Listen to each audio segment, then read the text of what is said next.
This is Tom Lewis on campus of the University in Athens, Georgia, and about to speak to Professor Bauer, who has reported sighting a UFO. I found this movie, UFO Target Earth, made in 1974. There's something really special about it. It's very horribly done. But I like bad movies. I like really bad. But some movies are so bad that they transcend just something that's bad and generally bad and it becomes a work of art. That's why you should never give up on anything you do, because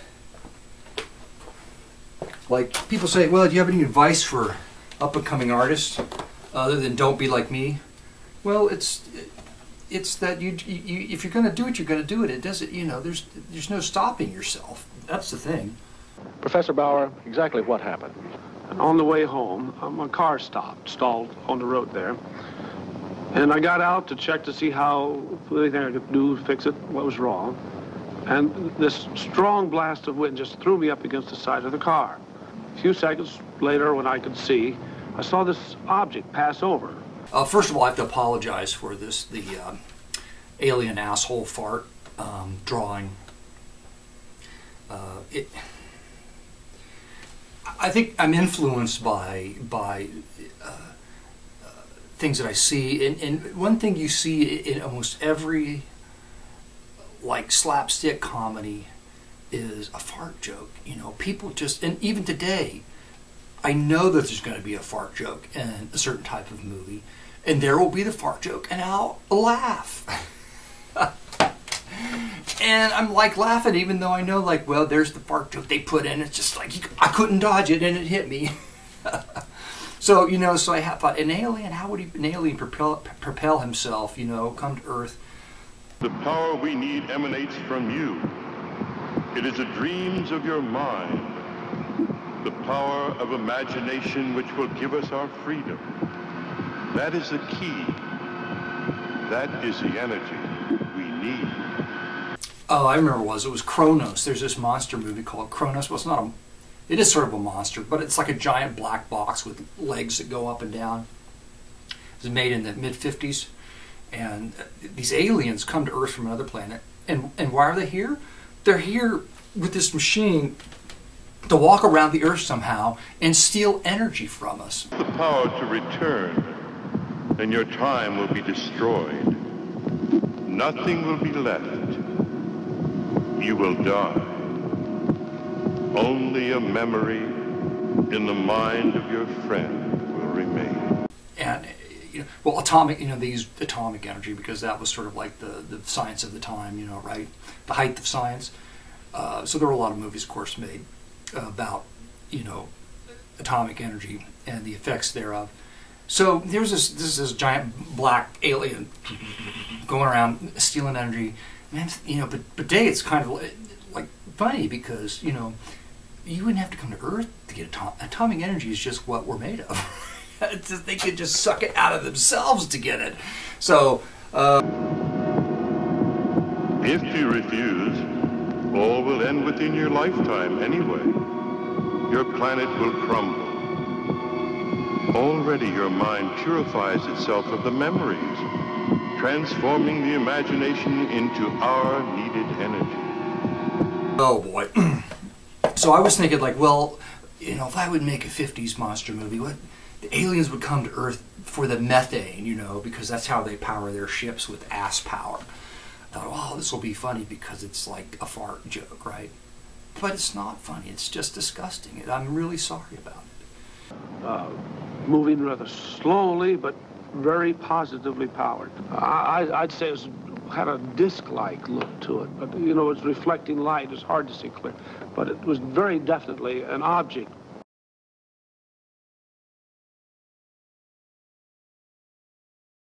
Other than a reflection or a balloon or something.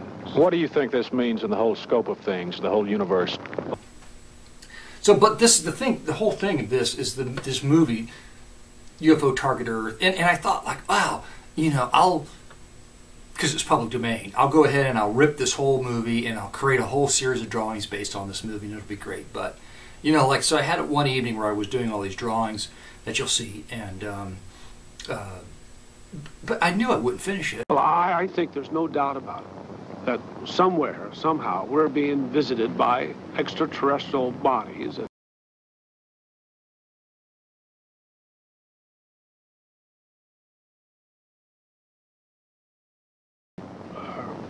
Visiting our planet and maybe looking it over.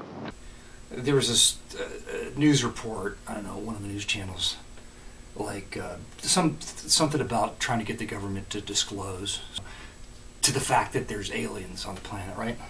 Well, and sure enough, that's what it was. So I found it was interesting, you know. So, but they do this every time a president comes in, and they like analyze whatever he says, you know. And there's always that one guy. It's like this whole like long road to get to where that one person needs to be asked that question, and then usually they're just blown off. And then they take the answer and they manipulate it around to make it seem like, you know, well, they're covering something up, or they meant this when they were saying that. And anyway, the first UFO sighting on the Buford power plant. We know it's a power source, so is imagination. Following up in that news report was that there's an astronaut that, you know, walked on the moon that's like in the UFO folks camp, you know, that government needs to come clean on this stuff. So that's pretty curious. But you gotta, you know, the thing of it is, people are just bizarre. Just because you're an astronaut doesn't mean that there ain't something going on upstairs that's not right. And I'm not saying he's not right. I'm just saying that, you know, you gotta be careful. I'd like to see, you know, a UFO and be able to say, and I would say it. I wouldn't be afraid to say it. Yeah. Mrs. Acre, you have reported sighting an unidentified flying object.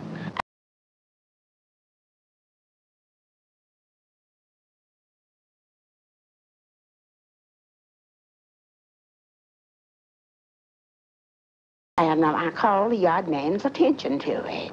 So he looked at it, and he said that he thought it was a weather balloon, that it couldn't be an airplane because it was moving too slowly. I just find that amazing, you know, that they can somehow justify it first without having seen anything with their own eyes. And, you know, I got to be careful when I say that too, because, well, I didn't see the Holocaust with my own eyes, but, you know, of course, I believe it happened. Anything that you have that's this massive thing where people have all these attachments to it, you know, there's always going to be somebody out there who's going to write a book that says that something didn't happen, just because there's an audience, there's a ready-made audience, and they know, you know, maybe or intuitively that they're going to gain a certain amount of notoriety and popularity by taking this stance. So when it appeared at night, the first car that passed reported seeing a huge ball of fire with two orange eyes floating in the sky. Well, if UFOs are also explainable, why do we hear so much about aliens? Because aliens are a part of our modern mythology. I'm careful not, you know, I don't, that's why I don't. It's hard, you know, sometimes I just get pissed and I say something in judgment, but generally speaking, I don't like to judge because everybody's on their own path, you know, of discovery. We are beyond the jaws of darkness, where the light springs from the consciousness of your mind and bends upon itself to become the truth. Then you got to do this, you got to do that, and because it's confusing enough to figure out what, you know, club you want to join and how you want to go through life and what you want to do and what you want to discover and what you want to be, that you've got the government telling you that you can't be this and you can't be that, or you can or you should be, or, you know, forced to do whatever you're forced to do, you know.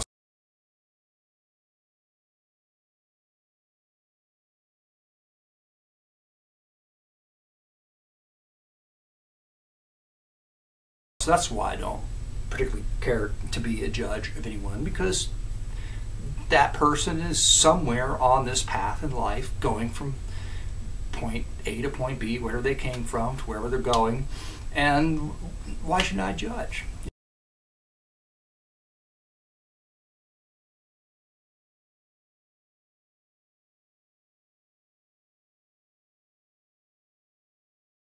I can feel it right here in this room, between us and something else. If you believe I'm secretly yearning to be converted to the quivering mob seeking alien contact, then you're wrong. I have no reason to believe such creatures exist, and I'm not about to sacrifice my meager intelligence to some whispery illusion.